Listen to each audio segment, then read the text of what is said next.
Hi guys, so for today's video ay gagawa tayo ng bangus belly tocino. Sobrang dali lang pala nitong gawin at kailangan lang natin ng sumusunod. Malinis na lagyan. Syempre ang ating pineapple juice, ketchup. Ayan, nilagay na natin yan dun sa ating pineapple juice. Next ay calamansi juice. And then, 2 cups of brown sugar. Yung ibang measurement, guys, ilalagay ko na lang sa ating description. Ayan, kung gusto na din itong gawin. At naglagay natin tayo ng bawang. Talagang nilalagay ko din, guys, pati yung kanyang balat. Mas gusto ko kasing kasama yung balat. Feeling ko mas ma-aroma siya. At yan, minix-mix lang natin siya para matunaw yung asukal. And then, nilagyan lang natin yan ng paminta. At ang susunod naman ay asin. Ayan, bahala na kayo. Tansyameter yung ginawa ko dyan. Dapat titikman nyo din kung okay na ba sa inyo yung magiging brine ninyo. Tapos, syempre yung ating soy sauce. And then, i-mix-mix lang ulit natin yan hanggang mag-will incorporate yung mga ingredients na nilagay natin. And then lastly, nilagay na natin yung ating bangus belly. Ayan, purong bangus belly yan, guys. Boneless bangus belly. Kinat lang natin yan ng strips.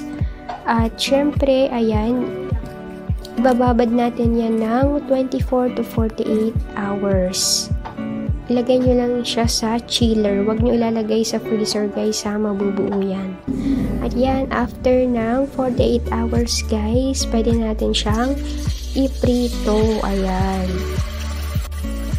Ganda ng kulay niya. Kumapit yung kulay ng ating ketchup. Kaya kailangan talaga may ketchup, guys.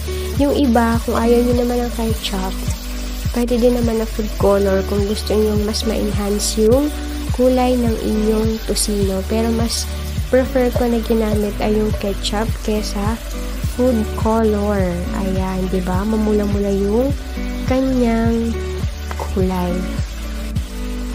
Ayan, iprito lang natin lahat.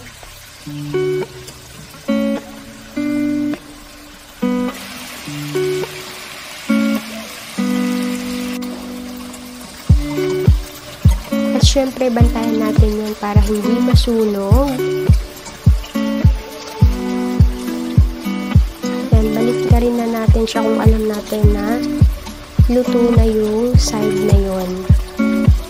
Ayan, sobrang talsik pala yan, guys. Kaya kung takot kayo sa talsik ng mantika, mag-prepare kayo dyan. O kaya pwede nyo rin naman takpan para hindi siya matalsik.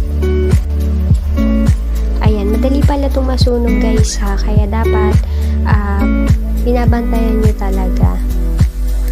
At ayan, malapit na siyang maluto. At ito na nga ang ating bangus belly tocino. Napakadali lang, diba? Kaya kung gusto ninyong gumawa rin ng ganito, ilalagay ko na lang sa description yung mga measurement na ginamit ko. Ayan. Thank you sa panonood.